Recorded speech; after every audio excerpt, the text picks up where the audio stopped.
For as long as I can remember, I've been passionate about video games. It all started with the Nintendo 64 when I was around 4 years old. Then came the PS1, PS2, PS3, PS4, until eventually I bought myself a PC. I had always wanted one. The graphics, frame rate, Counter-Strike. But more than anything, I wanted Steam. The legendary marketplace where you could buy games for half the price, or sometimes even less, compared to consoles. I wondered, could such place really exist? Were the legends true? And could it be as good as I'd heard all those years? It was. Actually, it was better. I was blown away by how much cheaper games were. The frequency and size of the sales were unlike anything on consoles, and I was immediately hooked. I started buying and playing an endless number of games. It was an amazing time, and I couldn't have been happier with my purchase. Very soon, I became obsessed with finding the best deals and maximizing value. I researched price histories, sales cycles, waited for the right moment to buy as many games as I could within my budget. And of course, buying became almost as exciting as playing. At this point, I guess you could call me an addict. After a while, the shopping spree started to far exceed my actual ability to play the games I was buying.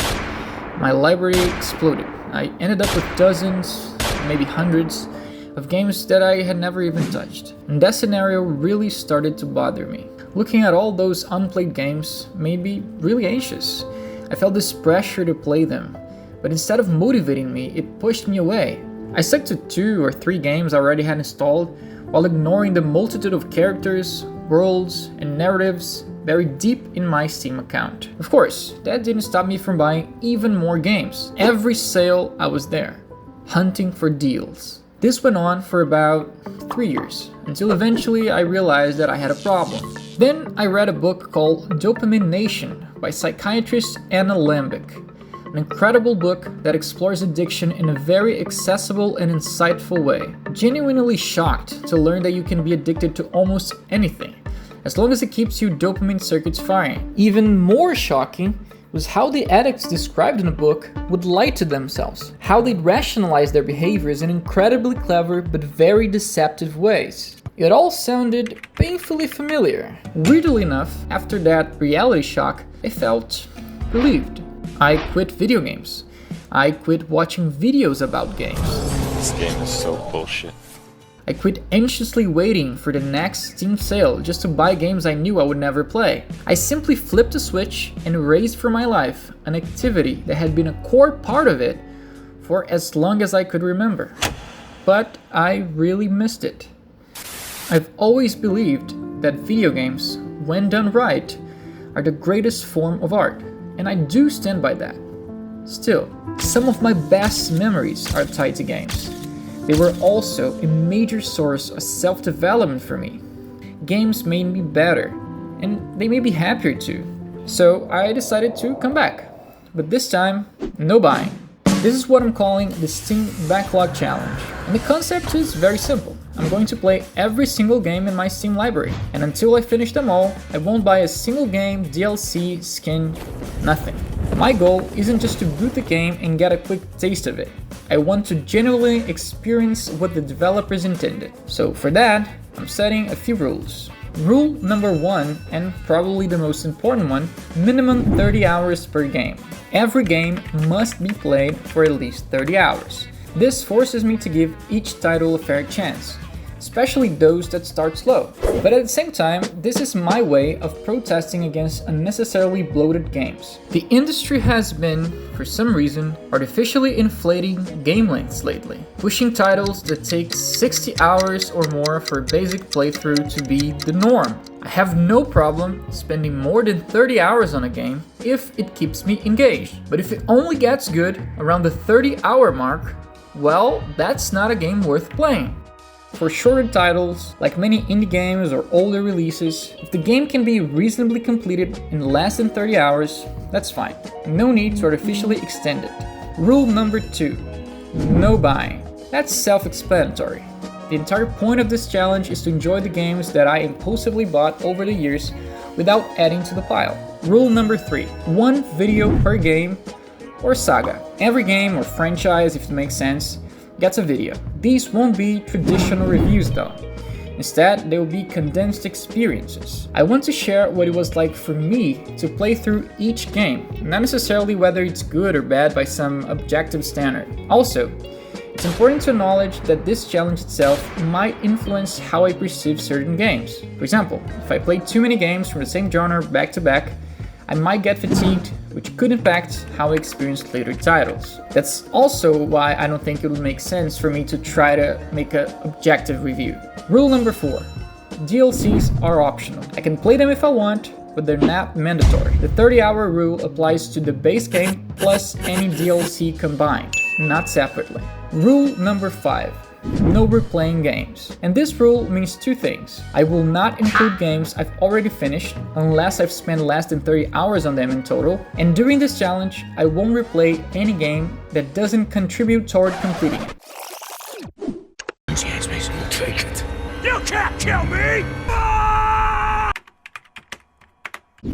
There are a few games in my library that I picked up after I finished them. As I said before, I had a PS4 and PS3, and many of the games from those generations were great. And when I created my Steam account, I thought, well, those games are cheap, I might buy them and replay them later. But I never did. For the sake of this challenge, I will not be including those games. Also, no revisiting games I've already finished for the challenge either. So if I completed a game, closed it, made a video, I won't be coming back to it. Alright, with the rules set, it's time to face the challenge ahead of us. Applying Rule 5 and excluding 3 games I never intended to play, like Company of Heroes or Injustice that I just grabbed because they were free, I've got a total of 86 games to get through, assuming a minimum of 30 hours each. That's 2,580 hours, or roughly 107 full days of gaming. Of course, some games will take less than that, either because they're shorter or because I've already logged a few hours into them. On the flip side, I'll probably overshoot 30 hours on certain games I really enjoy. So I expected that to balance out. Realistically, I'm estimating this challenge will take at least 2 years to complete, since I still have to juggle work, college, and the rest of my life. Now, there's one last thing I want to talk about. The gaming industry is in a very weird place right now. It has never been more profitable to make video games, but the industry is flooded with money from overly optimistic investors feeding the insatiable greed of corporate executives. The result? Well, bland, uninspired, bloated, and unoptimized games, stuffed with microtransactions, with content deliberately withheld from launch to be sold later as expansions.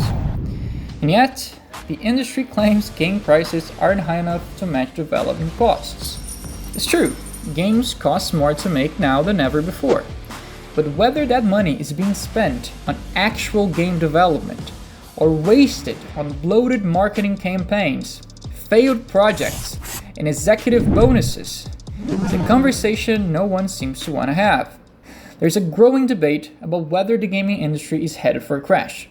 A few years ago, I didn't give it too much thought, but now, the warning signs are piling up, and honestly, it does seem like a real possibility. This challenge is also my way of stepping back from the corporate insanity that gaming has become, and reconnecting myself with what really matters. Great games, great stories, interesting characters, the unique magic of video games, the ability to transport you to different worlds and let you experience them like no other form of media can. And I don't need, and you don't need, to spend $80 for that. That's why I want to invite you to join this challenge. You do not have to fully commit, but at least give yourself the chance to explore the thousands of incredible experiences sitting in your library. Are you ready to seek your fortune? Tickets to fantastic worlds that for some reason you've left unused, and so did I. If you have an empty library or one full of finished games, that's fine. Just remember this. The message this industry keeps sending, loud and clear, is that it does not care about you. You or me, a person who loves this hobby, do not matter to them. Fortunately, a lot of amazing, passionate people have already made incredible and timeless games for you to enjoy. And you don't need to break the bank to play them. Games are art, and they should be treated as such. And listen, I'm not trying to be an idealist here, money moves the industry and that's fine. But when unfinished, overpriced, heavily monetized games are being pumped out, while executives with zero empathy for developers, players, or communities earn millions of dollars every year, then something is deeply wrong, and we should do everything we can do to push back. See you in the next video. Do you guys not have phones? Yeah, you guys all have phones, right?